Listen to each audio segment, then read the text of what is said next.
Oke, selamat malam dimanapun teman-teman berada. Di sini kembali lagi bersama saya Yurgi Nugel. Di sini saya akan mewawancarai Bapak siapa? Bapak Hirmawan. Bapak Hirmawan. Oke teman-teman, di sini saya akan bertanya kepada Bapak Hirmawan mengenai teknologi di masa milenial sama di masa Gen Z sekarang. Di masa begini Pak, jadi saya mau bertanya tentang teknologi, bagaimana perkembangan teknologi dari masa milenial itu sampai pada masa sekarang. Pak. Ya. Oke, terima kasih untuk waktunya. Selamat malam. Saya ingin menjelaskan teknologi yang pada saat zaman saya milenial dengan teknologi yang saat sekarang ya. Jujur ini sangat beda jauh. Di zaman saya, karena keterbatasan teknologi, kami lebih banyak bisa berinteraksi sosial dengan rekan, dengan saudara, dengan teman dan segala macam ini.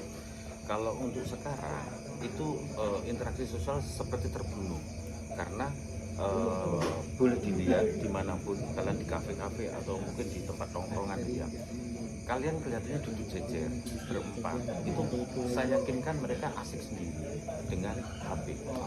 Jadi ini yang saya katakan bahwa di interaksi sosialnya kalian sudah terbunuh karena tidak digunakan waktu dengan baik, karena lebih asik dengan egonya kalian harus memperhatikan apa yang masing-masing. Nah ini yang menjadi hal yang perlu catatan ya anak generasi sekarang supaya benar-benar bisa memanfaatkan teknologi dengan baik. Itu saya minta solusi Pak, bagaimana misalnya Gen Z sekarang kan Pak, itu kan sudah terlalu macam yang Bapak bicara tadi kan, sudah nongkrong fokus HP masing-masing. Itu cara mengatasinya biar fokus ke pembahasan mungkin yang misalnya kita kan lagi mau ada tugas, tapi malah kita kumpul malah bahas yang lain, malah fokus di HP sendiri, enggak fokus di pada. Gimana cara mengatasi?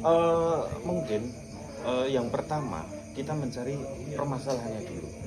Sebelum kita mengatasi masalah itu, kita mencari permasalahannya. Permasalahannya apa? Anak-anak sekarang Gen Z ini dia lebih ke ketergantungan itu. Jadi teknologi ini adalah menjadi nyawanya dia yang kedua. Ketergantungan inilah yang membuat mereka itu interaksi sosialnya terputus. Nah, sebenarnya cara mengatasi mudah. Saya juga memiliki anak yang seusia kalian. Saya terapkan di saat kita duduk bareng di satu meja, saya tidak memperbolehkan ada satupun yang membawa HP. Jadi kita membiasakan diri dari lingkungan kecil dulu di keluarga untuk tidak menggunakan HP di saat kita kumpul bareng. HP ditaruh semua, terus kita benar-benar menggunakan waktu itu dengan baik. Nah ini saya mengajarkan kepada anak kami yang memang dia belum hanya ada di Gen Z, supaya dia bisa memahami bahwa interaksi sosial itu sangat penting. Kalau kalian sudah tidak bisa berinteraksi sosial, saya yakinkan kalian juga akan menjadi orang yang tertutup. Kalau anak-anak sekarang itu introvert atau apa, nah, seperti itulah. Gitu. Terus gini Pak, kan teknologi itu bukan cuma HP, ada kegunaan lain juga kan. Betul. Itu yang di zaman Bapak itu dulu misalnya, kan sekarang kan serba mudah, adanya teknologi. Di zaman Bapak itu yang susahnya apa sih Pak? Misalnya kan sudah belum berkembang dulu teknologi Pak. Misalnya kami banyak sekali keterbatasan. Contoh, misalnya kami merindukan seseorang, atau kami merindukan teman, merindukan pacar, atau kami merindukan keluarga. Itu kita benar-benar membutuhkan waktu spesial lama. Beda dengan yang sekarang. Dulu kita hanya lewat surat, itu pun tidak bisa sehari dua hari. Kalau misalnya di sama Pulau Jawa itu bisa 3 hari, di pulau luar Jawa bisa 1 minggu. Jadi benar-benar rasa rindu kita itu tertahan. Nah, akan beda dengan sekarang. Sekarang itu saat ini, detik ini kalian rindu, kalian bisa menggunakan teknologi. Contohnya dengan pakai HP. Dengan baik. Terus anak-anak sekarang juga yang menjadi titik bahaya atau dampak buruknya adalah mereka bisa mengakses situs apa aja. Nah ini kalau tanpa ada pengawasan dari orang tua ini menjadi bahaya. Itu sangat misalnya judi online kan Pak. Nah itu pasti judi genset sekarang kan sudah Iya. judi online sudah tersebar. Jadi judul ini kan yang menjadi sampah juga sama masyarakat ya. Anak-anak yang seusia mereka yang seharusnya belum untuk bisa berpikir di situ, tapi karena teknologi akhirnya mengajarkan dia untuk bisa masuk di situ. Orang tua ada satu kekurangan dalam pengawasan.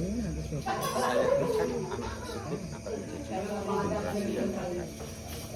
Oh, berarti kesimpulannya begini ya Pak, ada juga sisi baiknya, ada juga sisi Oh buruknya. iya, untuk sisi baiknya, Sisi baiknya untuk teknologi modern ini satu mempercepat akses, mempermudah kita Online. untuk komunikasi, mempermudah kita untuk akses bekerja, terus segala sesuatunya dipercepat, dipermudah. Itu sisi baiknya. Sisi buruknya untuk teknologi ini kesehatan. Kesehatan mata itu penting karena saya yakin kan anak sekarang sambil tidur pun dia bisa melihat video, dia bisa melihat TikTok mungkin atau melihat YouTube tanpa ada pembatasan. Jadi ini sangat-sangat perlu diperhatikan buat para generasi yang sekarang. Jadi Pak, mungkin hanya itu saja pembahasan kami malam ini. Terima kasih ya Pak. Oke, ya. Sampai ketemu lagi di konten berikutnya teman-teman. Thank you. Oke, sukses.